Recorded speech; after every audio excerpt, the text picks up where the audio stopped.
Si es en endocrinología, es más probable que les pregunten cualquier cosa de diabetes, ¿sí? Que un trastorno hipofisiario raro, ¿sí? Más frecuente que le pregunten algo de tiroides, que le pregunten un insulinoma, un manejo, una cirugía para cánceres sí. Es más frecuente que les vayan a preguntar eso. Entonces, lo que yo quiero transmitirles es eso. A ver, quédense con lo siguiente. Apréndanse todos los temas clásicos siempre. Siempre, endocrinología, lo clásico es diabetes por encima de todo y tiroides, ¿sí? Apréndanse siempre al pie de la letra todos esos temas, ¿sí?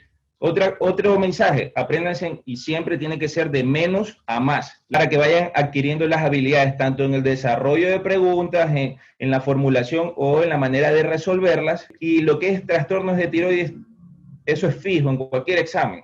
Hay enfermedades que son raras que también son preguntables. ¿Por qué ir a memorizar otras cosas que tal vez no tienen relevancia? Entonces, que se vean a profundidad lo que son los linfomas no Hodgkin, que es un poco complejo, que hematología está yendo de muchos datos puros, que es un poco más árido. Eso disminuye el rendimiento y en lo que son la preparación, ¿ya? Factores, métanse en la cabeza 3 factores para estudiar o prepararse para cualquier examen. Adquirir a gran medida, pero de forma estratégica y guiada. Otra cosa, la estrategia de examen es fundamental. La técnica de examen ayuda a que ustedes no se pierdan el día que estén enfrentando un examen, sea el examen que sea este o sea un examen para posgrado, a que ustedes no se pierdan, porque ya tienen una técnica desarrollada, tienen una secuencia, tienen esquematizado cómo ir y abordar preguntas dependiendo del módulo o la especialidad de que se esté hablando. Entonces, el CASES, yéndonos al CASES, hace eso, ¿no? Ver qué tanto conocimiento médico tenemos y cómo vienen en nuestra práctica clínica. Entonces, bueno, mi consejo otro es que se enfoquen bastante, mantener el enfoque, no perderlo, dar todo lo que puedan, ¿sí? Las horas que más puedan sacrificarse. Hay que visualizar e imaginarse las preguntas cuando ustedes estén leyendo los reactivos. Imagínense y visualicen al paciente, al escenario, porque muchas cosas ya la han visto, ¿sí? O hagan de que las están viendo si es que nunca antes las han visto, ¿sí? Entonces, Bunacuratio es esto, es una guía, ¿sí? Pero igual ustedes pueden usar otras fuentes, otros libros de texto. Hay Harrison que está en compendio, hay Farreras en compendio, hay Cecil, ¿sí? Hay otros libros que lo que hacen es resumir estos de acá, pero es lo mismo, ¿no? ¿Sí? Entonces, para el tema de hoy, que es endocrinología, que es diabetes, que es como que la materia estrella en endocrinología, ¿qué dominios se necesitan que ustedes desarrollen a largo plazo? Sea el examen que sea, ¿no? Primero, los criterios diagnósticos para diabetes 2, ¿sí? Los criterios de prediabetes. Si tenemos duda con algún tratamiento, pero a veces no nos toman tratamientos de forma tan especial, muy raro, es muy poco frecuente, ¿ya? Otra situación, hay que saber diferenciar cómo se presenta un paciente con diabetes tipo 1 o un diabetes tipo 2. Es fácil, ¿no? Diabetes tipo 1 es joven y con una descompensación de hiperglicemia, una descompensación hiperglicémica aguda. Es igual, diabetes tipo 1 es un joven que hace una cetoacidosis, ¿sí?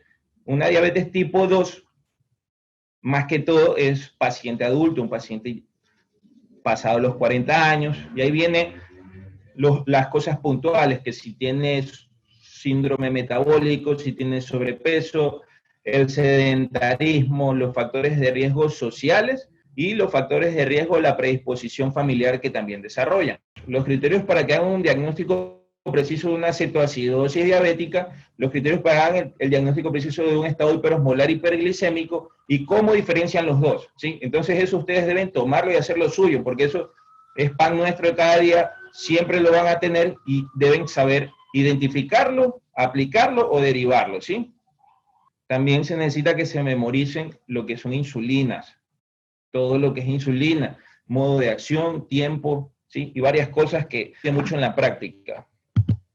¿Cuál es la metodología para leer las preguntas en un examen? A ver, exámenes de 120, exámenes de 250, exámenes de 450, ¿sí? Dependiendo del país donde sea, ¿no? De acuerdo a eso es el tiempo también que nos dan para desarrollar este examen. Entonces, uno sabiendo ese factor, irse preparando con anticipación, es como un entrenamiento de un deportista, ¿no? Ellos no van a ir y rinden una competencia de alto nivel preparado, ¿sí? Ellos se preparan. Lo mismo es con nosotros. Nosotros tenemos que estar preparándonos. ¿Y cuál es la forma de prepararse y de entrenar? Por medio de preguntas que ir al libro. A veces es muy aburridor, a veces uno se pierde, se aburre en los temas o se aburre en un capítulo. Entonces, más fácil y más práctico así, de menos a más. El cerebro no se va a aburrir tanto. Otra cosa, cuando uno va al examen, el día del examen, con su examen, sea el examen que sea, ¿sí? Primero identifiquen el bloque, ¿sí? Identificar el bloque, la especialidad, ¿no? Entonces, estos exámenes vienen aleatorizados todas las preguntas. Bien, primero le sale una de cardio, después le mezclan una de pediatría, una de neo, bueno. Hay que identificar el tipo de pregunta, ¿sí? Hay que ser consciente de todos estos procesos. De todos estos procesos nos da armas adecuadas para que el día que vayamos a enfrentar un examen, sabemos cómo defendernos, ¿sí? Y lo otro, hay que identificar la dificultad, ¿sí? Entonces, para leer las preguntas tipo caso clínico en un examen, ¿sí? Hay preguntas que son grandes, ¿no? Bien, hay que revisar las opciones, ¿sí? Entonces, lo primero que hay que hacer en una pregunta grande, muchas personas recomiendan esto. Si está muy grande el planteamiento, coger y leer las opciones, ¿no? Después, ver qué es lo que preguntan y después regresar a leer. Entonces, hay que hacer esa dinámica cuando estemos en clases. Todos los días yo voy a hablar de casos clínicos y vamos a hacer desgloses de preguntas. Entonces, va a ser esa dinámica. Lo mismo cuando ustedes estén en el simulador respondiendo los exámenes. Entonces, muchas veces se va a encontrar una respuesta sin tener que leer todo el caso completo. Nunca hay que dejar una pregunta sin contestar. El tiempo sí, el tiempo hay que tenerlo calculado, dependiendo cuáles son los lineamientos que dan estas personas para determinado examen. Uno, por lo regular, minuto para responder una pregunta. A excepción de este examen que trae unas preguntas que son de reordenamiento. Esas preguntas de reordenamiento sí demora un poco más en responderlas, ¿no? No hay que tener miedo con las preguntas, ¿sí? No es imposible, no tengan miedo si este tema nunca lo leí, nunca me lo dieron en el curso, nunca lo repasé, ¿sí? Entonces, pueden ser a veces preguntas que no van a contar en el examen o puede que, de acuerdo a las técnicas que se van a desarrollar acá, las puedan resolver, ¿sí? Entonces, siempre en cada caso hay que ver datos claves, ¿sí? Ahora voy a dar unos ejemplos de cuáles son esos datos claves. Por ejemplo, siempre hay que observar la edad de los pacientes. Otra cosa, observar el contexto clínico del paciente.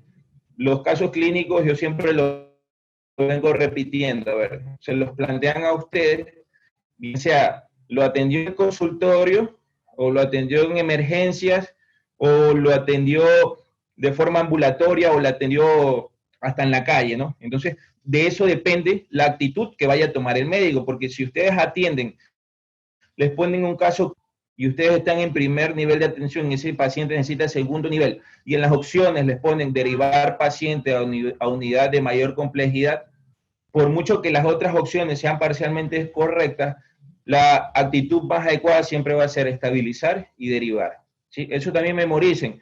Todos los casos clínicos o pacientes politrauma siempre es el ABCD, estabilizar, y si procede se hace un tratamiento de emergencia o si no, derivar, ¿ya? Otra cosa, la mayoría de casos clínicos o preguntas muy poco viene con esto de que signo patognomónico, por ejemplo, nódulo de Osler, no le van a poner un nódulo de Osler, ¿sí? Pueden ponerle protuberancias sensibles eritematosas en pulpejos de los dedos, ¿sí? Entonces, eso hay que tener en cuenta. Entonces, deben estar enfocados, ¿no? Deben mantener siempre la mirada en que van a estar entrenándose en esto, leyendo, van a estar ahí analizando. El aprendizaje es un proceso, entonces ese proceso también hay que ser conscientes para que no sea aburrido, para que no sea cansado, para que no sea tedioso. Miren, los cursos virtuales tienen a veces una limitación. Los cursos virtuales o los cursos online tienen una limitación, ¿sí? depende mucho de lo que es la predisposición del alumno. Hay cursos que uno se aburre y no entra. Hay cursos que uno, la verdad, dice, mañana entro, mañana lo hago, o hoy día no hago esto. Hay que tener una disciplina e ir ganando el hábito. Los hábitos se ganan, hay que irlos desarrollando poco a poco. Entonces, no pierdan el enfoque, no pierdan el enfoque. A ver, los que ya están por dar el examen, no pierdan el enfoque. Los que ya dieron o se quieren preparar para otro examen, sigan manteniendo el enfoque, ¿sí? Sigan entrenándose, sigan leyendo, entren a las clases, a los desarrollos de los casos clínicos, ¿sí? Entonces, no hay que perder el enfoque, porque muchos anhelamos llegar a la rural, otros que ya están rural o entrar a una especialidad. Entonces, no hay que perder el enfoque. Cada minuto cuenta, cada cosa que uno haga para adquirir un conocimiento más claro cuenta y marca de diferencia con el resto de médicos. Siempre ha sido así, siempre va a ser así. Entonces, si ustedes adquieren mucho conocimiento médico, adquieren muchos criterios, sumado a que aplican estrategias de examen, a que aplican técnicas de estudio, van a ser muy fuertes, van a dominar muchos temas, van a poder competir en muchos exámenes, ¿sí? En habla hispana. Si dominan inglés, bienvenido sea, pueden ir también a Estados Unidos. Es el mismo enfoque. Entonces, casi todos son en base a lo mismo. Entonces, la idea es esa siempre. Desarrollen el hábito de lectura, ¿sí? 5 horas diarias. No estoy diciendo de que vayan las 5 horas, se sienten y estén ahí clavados 5 horas, no. Puede ser 1 hora o, bueno, 50 minutos, ¿sí? 50 minutos es suficiente como para leer, desarrollar casos clínicos, analizar, memorizar. Después pueden hacer otra actividad o, bueno, y hacerlo acumuladamente y poco a poco van a coger el hábito. Eviten distracciones, teléfono, eviten internet o cosas que no van a aportar en el proceso, ¿sí? Actualmente la sociedad es muy exigente con el médico, la sociedad quiere resultados. Actualmente se vive que nos esclavizan realmente. Acá hacer un posgrado en Ecuador es esclavizante. Si tienes dinero, puedes pagarlo, o si no, te prostituyes prácticamente, te esclavizan, ¿sí? Porque vas y regalas tu trabajo a otras personas. Entonces, bueno, mantener el enfoque es súper importante, ¿no? En cuanto a diabetes, ¿qué es lo que les puede ese examen? No pueden llegar sin saberse los criterios diagnósticos. Eso es imperdonable, que ustedes vayan al examen y no sepan los criterios diagnósticos de diabetes, ¿sí? Y revísenlos, vayan y léanlos, ¿sí? El proceso es activo, involucra el examen, sus capacidades de concentración y todo lo que vayan a aportar, ¿no? Entonces deben tenerlos claros, porque en esto tan clásico van a plantearles preguntas para que se confundan. Entonces, si ustedes piden la letra de los criterios diagnósticos, es más difícil que los confundan en cualquier examen. Van a plantearles, ¿sí? Entonces, deben ser conscientes de todo esto para que el día del examen ustedes vayan con la seguridad. Y el otro factor que les dije, conocimiento, que debe ser bastante el conocimiento médico, sumado a la técnica de examen, metodología de estudio, y lo otro es la parte psicológica, ¿sí?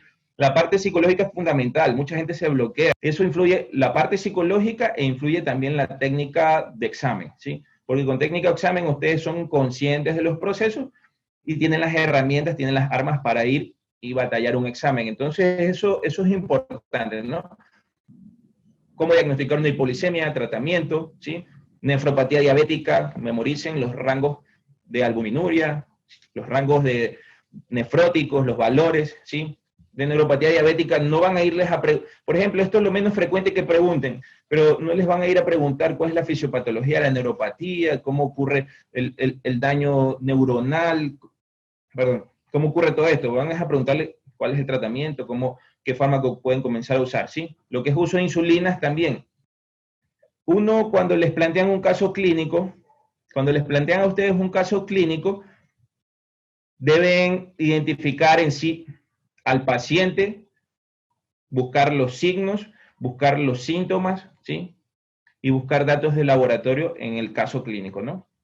Entonces, de acuerdo a eso, se puede plantear lo que es un diagnóstico hasta sindrómico. En la mayoría de módulos voy a decir siempre lo mismo, vayan y busquen el síndrome primero, vayan y busquen en sí la enfermedad y ya tienen claro qué es lo que les están planteando. Por si les preguntan diagnóstico o les pueden preguntar tratamiento.